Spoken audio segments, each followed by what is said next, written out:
Today I'm going to show you how to fix a broken window. We actually broke it mowing the lawn, but I thought it would be fun to reenact it a different way. First things first, gotta change. Alright, let's do this.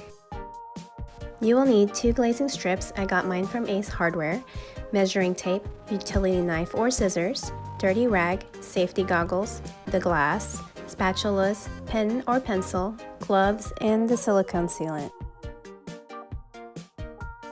I used the DAP brand Silicone Max Clear. For a 22 by 21.5, I only had to use a 2.8 fluid ounce. First step is to measure the window. Measure at the middle corners of each side, horizontally and vertically. Now this project only cost me less than $50 because I had most of everything I needed. I just needed to get the glazing, the glass, and the silicone sealant, which saved me money because I was quoted $140. Second step is to purchase the glass. Make sure to shop around. One place told me it was going to be $50 and the other place quoted me $25. Step 3. Lock the window before you do anything to the window. Step 4 is to remove excess glass and glazing. To avoid hurting yourself, make sure to wear a glove, specifically leather. You can use the spatulas to help you remove the glazing. There's only so much you can do with your hands alone, so the spatulas really help.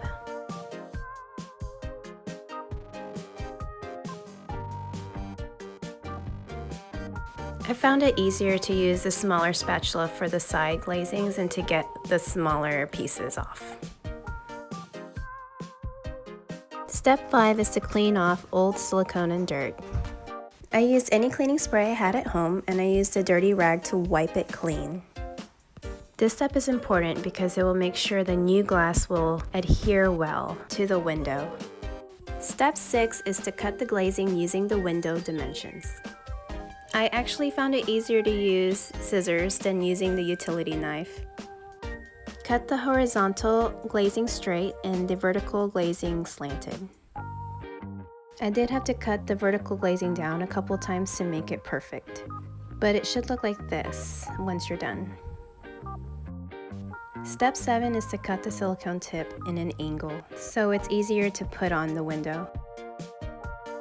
Step 8 is to apply the sealant to where the glass will adhere to the window.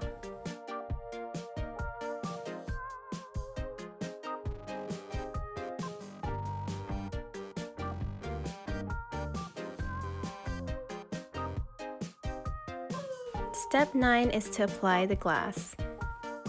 Gently press it on so it doesn't break the glass accidentally.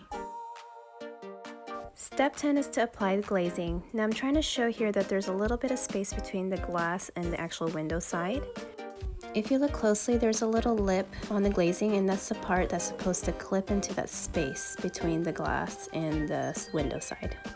Now if you don't know how to do this, you can accidentally break your glass that you just purchased. So the easiest way to do this is to use the silicone to secure the glazing onto the glass.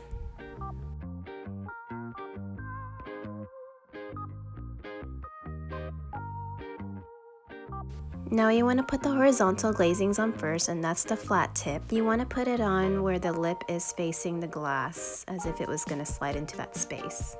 And then you want to put the vertical glazings on next. That's the slanted tip.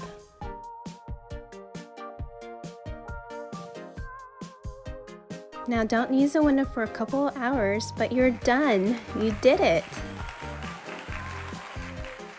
If you found this helpful, go ahead and click thumbs up and subscribe, and also put on the notification bell. If you have any questions or comments, please put them below. I hope this empowers you. Until next time.